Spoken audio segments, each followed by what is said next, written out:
वैसे जरूरी नहीं है, लेकिन वीडियो को लाइक या फिर डिसलाइक कर दिया करें। इस मूवी के स्टार्ट में हम बारबरा नाम की एक छोटी लड़की को देखते हैं जो जंगल में जाकर एक रेड कलर का जूस बना रही होती है। जूस बनाने के बाद वो उसे जंगल में अलग अलग जगहों पर डाल देती है और फिर वो थोड़ी ही दूर एक जगह पर जाकर छुप जाती है। इसका मतलब ये था कि वो किसी को ट्रैप करने की कोशिश कर रही थी। इसके फौरन बाद हम एक डरावने से हाथ को देखते हैं जो कि उस जूस को हाथ लगाता है और ये सब कुछ दूर खड़ी बारबरा भी देख रही थी। इसके बाद हमें बारबरा की सिस्टर दिखाई जाती है जो कि अपने सिबलिंग्स के लिए खाना बना रही थी। इसी दौरान बारबरा का भाई अपने फ्रेंड्स के साथ वीडियो गेम खेल रहा था जिससे वो काफी शोर कर रहे थे, जिसकी वजह से बारबरा को गुस्सा आता है और वो टीवी बंद कर देती है और कहती है कि तुम्हें बिजली बचानी चाहिए, टाइम वेस्ट मत करो अपना। इस बात की वजह से बारबरा के भाई को काफी गुस्सा आता है। फिर जब बारबरा की सिस्टर उनसे खाना खाने के लिए कहती है तो उसका भाई उसे कहता है कि मुझे खाने में मीट चाहिए था। ये कहकर वो गुस्सा होते हुए वहाँ से चला जाता है। यहाँ पर हमें पता चलता है कि बारबरा की सिस्टर अकेले ही अपने सिबलिंग्स का ख्याल रख रही है। इसके बाद हम देखते हैं कि बारबरा जब ऊपर वाले रूम में जाने की कोशिश करती है तो उसे वहाँ पर अजीब सी आवाज सुनाई देती है जिसकी वजह से वो काफी डर जाती है और वहाँ से भाग जाती है। फिर बारबरा अपने पर्स की पॉकेट में एक छोटा सा हैमर रखती है। इसके बाद नेक्स्ट डे हम बारबरा को एक टूटी हुई ट्रेन के पास देखते हैं जिस ट्रेन पर बारबरा एक साइन बनाती है। इसके बाद वो एक बीच पर चली जाती है जहाँ पर सोफिया नाम की एक लड़की आकर बारबरा से बात करने की कोशिश करती है, लेकिन बारबरा उसकी बातों में इंटरेस्ट नहीं ले रही थी और उस लड़की से काफी रूडली बात कर रही थी। फिर नेक्स्ट डे जब बारबरा स्कूल जा रही होती है तो उसे सोफिया एक बार फिर से मिलती है और वो बारबरा को उसके साथ बस में बैठने के लिए कहती है, लेकिन बारबरा उसे साफ इनकार कर देती है। इसके बाद जब बारबरा स्कूल पहुंचती है तो वो अपने बनाए हुए साइंस को काउंट करने लगती है और उसे ऐसा करता उसकी क्लास टीचर देख लेती है। इसीलिए वो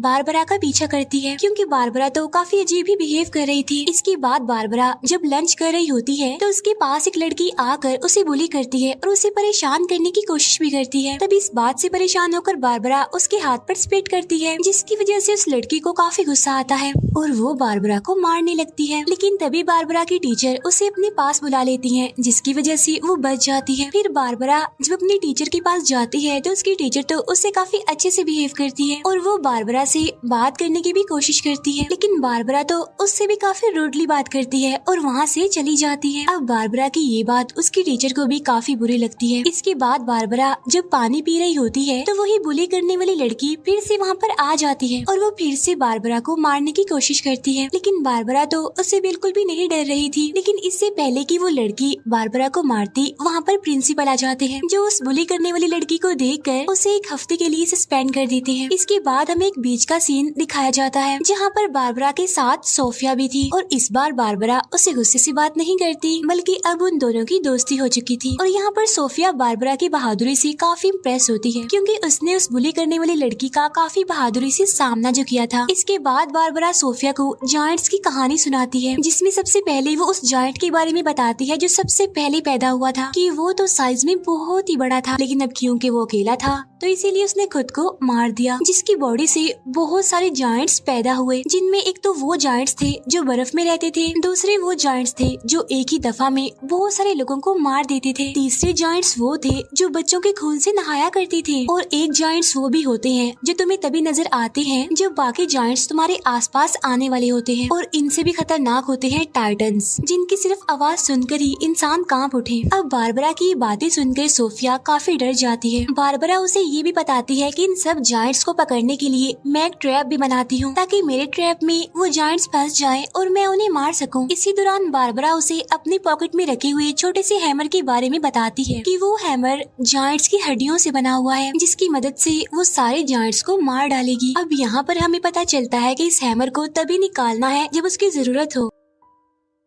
इसी दौरान सोफिया बारबरा की पॉकेट पर क्वास्की लिखा हुआ भी देखती है तो इसीलिए वो बारबरा से इस बारे में पूछती है, जिस पर बारबरा उसे बताती है कि असल में क्वास्की एक बास्केटबॉल प्लेयर था। तभी अचानक से बारबरा अपने आसपास बहुत सी अजीब चीजें नोटिस करती है तो इसीलिए वो वहाँ से जाने लगती है, जिस पर सोफिया उसे काफी रोकने की कोशिश भी करती है, लेकिन बारबरा उसे खुद से दूर रहने के लिए कहती है क्योंकि बारबरा का मानना था कि जो कोई भी उसके पास आता है तो उसे कोई ना कोई नुकसान हो जाता है। इसके बाद बारबरा जब जंगल से गुजर रही होती है तो उसे वहाँ पर जायंट्स के होने का एहसास होता है, इसीलिए वो उस जायंट को ट्रैप करने की कोशिश करती है, लेकिन वो जायंट वहाँ से चला जाता है। इसके बाद बारबरा जब अपने घर वापस आती है तो उसे ऊपर वाले रूम से फिर से किसी चीज की आवाज सुनाई देती है, तो इसीलिए वो हिम्मत करके वहाँ पर जाने की कोशिश करती है, लेकिन साथ साथ उसे वहाँ पर कोई बुला भी रहा था। और तभी हम वहाँ पर एक अजीब सी चीज का शैडो भी देखते हैं, जिसे देखकर बारबरा काफी घबरा जाती है और वहाँ से भाग जाती है। इसके बाद नेक्स्ट डे बारबरा फिर से अपने टीचर से मिलती है और इस बार वो अपने टीचर से काफी अच्छे से बात करती है। अब यहाँ पर हम ये जान पाते हैं कि बारबरा को ऐसा लगता है कि लोग बेवकूफ हैं, इसीलिए तो वो लोगों से ज्यादा बात नहीं करती। इसके बाद जब बारबरा स्कूल में होती है तो बाय मिस्टेक उसकी वो पॉकेट खुल जाती है, वही पॉकेट जिसमें उसने वो हैमर रखा हुआ था। अब ये देखकर बारबरा काफी घबरा जाती है, क्योंकि उसे तो तभी खोलना था जब उसकी जरूरत हो। अब बारबरा जंगल की तरफ भागने लगती है, तब सोफिया उसे देख लेती है और वो भी उसके पीछे पीछे भागने लगती है। जंगल में जाकर बारबरा जब जायंट्स को ढूंढ रही होती है तो सोफिया उसे काफी समझाने की कोशिश करती है कि देखो ऐसी कोई भी चीज नहीं होती, लेकिन बारबरा उसकी बात नहीं मानती। इसके बाद उन्हें हिरन का मरा हुआ बच्चा मिलता है, जिसकी बॉडी की हालत काफी खराब थी, जिसे देखकर बारबरा तो समझ जाती है कि इसे जायंट नहीं मारा है, लेकिन सोफिया ये देखकर काफी डर जाती है और वो बारबरा को अकेला ही वहाँ पर छोड़कर भाग जाती है। इसके बाद बारबरा को एक जायंट दिखाई देता है जो उससे बताता है कि तुम एक बच्ची हो और बहुत कमजोर भी, इसीलिए तुम अकेली जायंट्स का सामना कभी भी नहीं कर पाओगी, क्योंकि जायंट्स बहुत जल्दी आ रहे हैं। तब ये सुनकर बारबरा काफी घबरा जाती है। इस नेक्स्ट सीन में हम बारबरा और उसकी टीचर को देखते हैं और जब उसकी टीचर बेसबॉल गेम का नाम लेती है तो बारबरा काफी दुखी हो जाती है और रोने लगती है। अब उसकी टीचर उससे बात करने की काफी कोशिश करती है, लेकिन बारबरा वहाँ से जाने लगती है। अब उसकी टीचर उससे बार बार सवाल करने लगती है, जिसकी वजह से बारबरा को काफी गुस्सा आ जाता है और वो अपनी टीचर को स्लैप कर देती है और वहाँ से भाग जाती है। इसके बाद हम देखते हैं कि बारबरा अपने ख्यालों में इतना ज्यादा खोई होती है कि जब सोफिया उससे बात करने की कोशिश करती है तो बारबरा उसे भी पंच मार कर गिरा देती है। अब इस बात की वजह से सोफिया को बहुत गुस्सा आता है और वो वहाँ से भाग जाती है। इसके बाद बारबरा जब अपने घर जाती है तो उसकी सिस्टर उसका अजीब बिहेव देखकर उससे कहती है कि मैं तुम्हारी हेल्प करना चाहती हूँ, अगर तुम्हें स्कूल में कोई परेशान करता है तो तुम उसका सामना करो। लेकिन बारबरा उसकी भी एक बात नहीं सुनती और वहाँ से चली जाती है। अब क्योंकि बारबरा ने सोफी को पंच मारा था, इसीलिए वो बुली करने वाली लड़की सोफिया को बारबरा के खिलाफ भड़काती है और उससे बारबरा का सीक्रेट भी पूछती है। तभी सुनकर सोफिया उसे उसी बीच पर ले जाती है जहाँ पर वो अक्सर बारबरा के साथ आया करती थी। वहाँ पहुँचकर वो बुली करने वाली लड़की उन सारे ट्रैप्स को तोड़ देती है जो बारबरा ने बनाए थे। तभी बारबरा भी वहाँ पर पहुँच जाती है और वो उस बुली करने वाली लड़की को वहाँ पर देखकर काफी गुस्सा होती है। बारबरा उसे मारने के लिए अपना वो छोटा सा हैमर निकालती है, जिसे देखकर वो लड़की काफी हैरान रह जाती है, क्योंकि वो तो सिर्फ एक छोटा सा हड्डी का टुकड़ा था। लेकिन इससे पहले कि बारबरा कुछ समझ पाती, वो बुली करने वाली लड़की उसे पंच मार कर गिरा देती है। तब उस लड़की की बाकी फ्रेंड्स भी बारबरा पर अटैक कर देती है और उसे इतना मारती है कि बेहोश कर देती है। इसके बाद जब बारबरा की आँख खुलती है तो वो खुद को अपने ऊपर वाले रूम में पाती है, जिसकी वजह से वो काफी डर जाती है। वो देखती है कि रूम के बाहर सोफिया खड़ी हुई है और वो उसे पूछती है कि तुम मुझे यहाँ ऊपर क्यों लेकर आई हो, तुम्हें पता नहीं यहाँ पर जायंट्स हैं। ये सुनकर सोफिया डर जाती है और वहाँ से भाग जाती है। इसके बाद बारबरा डरते हुए अपने घर से बाहर आकर अपने टीचर के पास जाती है, जहाँ पर वो अपनी टीचर से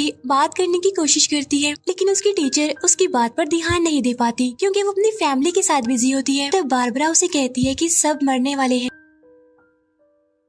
तभी ये सुनकर उसकी टीचर का हस्बैंड काफी गुस्सा हो जाता है। बारबरा की टीचर भी ये सुनकर काफी हैरान रह जाती है और उससे बात करने की कोशिश करती है, लेकिन बारबरा उसकी कोई भी बात सुने बगैर वहाँ से चली जाती है। इसके बाद हम देखते हैं कि बारबरा जायंट्स को पकड़ने के लिए अकेले ही जंगल में भाग रही होती है और वो एक जगह पर अपने आसपास नुकीली लकड़ियाँ लगाती है। इसके बाद वो जायंट्स के आने का वेट करती है। इसके बाद हम देखते हैं सोफिया को जो अपनी टीचर के पास जाती है और उन्हें लेकर वो जाती है बारबरा की सिस्टर के पास, क्योंकि बारबरा 2 दिनों से स्कूल नहीं आई थी। अब ये सुनकर बारबरा की सिस्टर काफी हैरान रह जाती है। इसके बाद सोफिया बारबरा के घर के अंदर जाती है, जहाँ पर उसे एक टेप रिकॉर्डर मिलता है, जिसे सुनने पर उसे पता चलता है कि क्वास्की ने एक टीम को हराया था और जिस टीम को उसने हराया था उसे जायंट्स कहते थे। क्वास्की यानी वही जिसका नाम सोफिया ने बारबरा की पॉकेट पर भी देखा था, और ऐसा होने के बाद ही क्वास्की का नाम जायंट्स किलर पड़ गया। इसके बाद हम देखते हैं कि सोफिया जब बारबरा से मिलती है तो बारबरा उस पर काफी गुस्सा करती है, क्योंकि सोफिया ने उसे धोखा दिया था और ये जो सब कुछ कुछ हो रहा था वो सोफिया की वजह से ही हो रहा था। और अब तो बारबरा के पास जायंट्स को रोकने के लिए वो हैमर भी नहीं है। तब बारबरा को एक बार फिर से वही जायंट दिखाई देता है जो उसे पहले भी दिखाई दे चुका था। इस बार वो जायंट्स बारबरा को धमकी देते हैं और उसे जंगल में आने के लिए कहते हैं। इसके बाद बारबरा जब उसे टूटी हुई ट्रेन में पहुंचती है जहां पर जायंट्स उस पर अटैक करने की कोशिश करते हैं, लेकिन वो अपनी बनाए हुए साइंस को इलेक्ट्रिसिटी की मदद से एक्टिवेट कर देती है, जिसकी वजह से वहाँ पर आग लग जाती है और वहाँ पर जितने भी जायंट्स होते हैं वो सब मारे जाते हैं। इतनी ही देर में सोफिया भी वहाँ पर आ जाती है और वो ट्रेन को जलता हुआ देखकर काफी घबरा जाती है और इस बारे में वो बारबरा से पूछती है, जिस पर वो कहती है कि मैंने ऐसा करके तुम सबकी जान बचा ली है। इसके बाद वो वहाँ से चली जाती है। नेक्स्ट डे हम देखते हैं कि पूरे शहर का मौसम काफी खराब है और न्यूज में तो तूफान आने के बारे में बताया जाता है। इसी दौरान बारबरा की सिस्टर को उसका लेटर मिलता है जिसमें बारबरा अपनी बहन को सॉरी कहती है और तभी उसकी सिस्टर के पास बारबरा के टीचर की भी कॉल आती है जो उससे बारबरा के बारे में ही पूछती है। तब उसकी बहन बताती है कि बारबरा तो घर पर है ही नहीं। इसके बाद हम देखते हैं बारबरा को जो बारिश में भी उसी बीच पर होती है। वहाँ पर उसकी टीचर भी पहुँच जाती है जो उसे घर चलने के लिए कहती है, लेकिन बारबरा उनके साथ चलने के लिए इनकार कर देती है और कहती है कि मुझे अपना काम खत्म करना है क्योंकि वो आ रहे हैं, यानी जायंट्स आ रहे हैं और मेरे पास उन्हें रोकने के लिए हैमर भी नहीं है।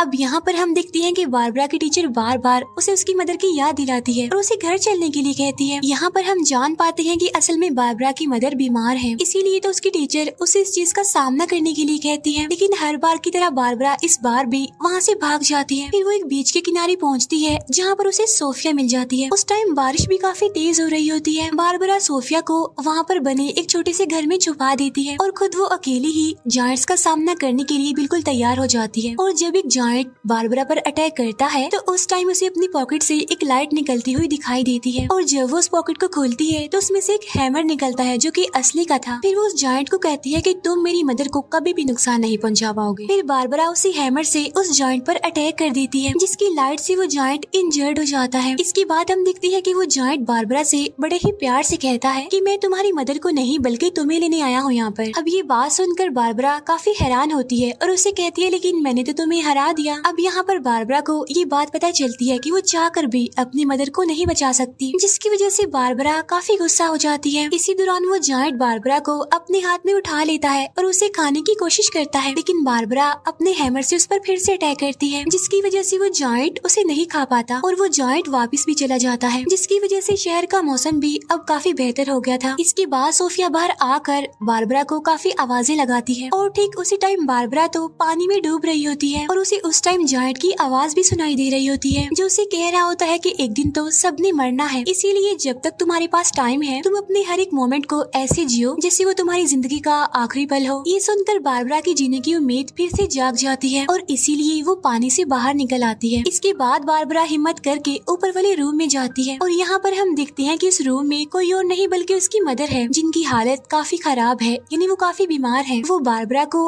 वहाँ पर देखकर काफी खुश होती है क्योंकि उन्हें लग रहा था कि वो कभी भी बारबरा से दोबारा नहीं मिल पाएंगी। इसके बाद बारबरा अपने बिहेव पर अपनी मदर से माफी मांगती है। इसके बाद हमें कुछ दिनों बाद का सीन दिखाया जाता है जहाँ पर बारबरा की मदर मर चुकी थी, जिससे बारबरा काफी दुखी होती है और रोने लगती है। इसके बाद जब वो अपने रूम में होती है तो उसे बाहर से किसी की आवाज सुनाई देती है और जब वो विंडो से बाहर देखती है तो वहाँ पर कोई और नहीं बल्कि वही जायंट था जो शायद बारबरा को देखने आया था, ये चेक करने के लिए कि बारबरा उसकी मदर के मरने के बाद ठीक है भी या फिर नहीं। तब बारबरा इमोशनल होते हुए उसे बताती है कि मैं बिल्कुल ठीक हूँ। इसके बाद वो जायंट वहाँ से चला जाता है और ये मूवी यहीं पर एंड हो जाती है।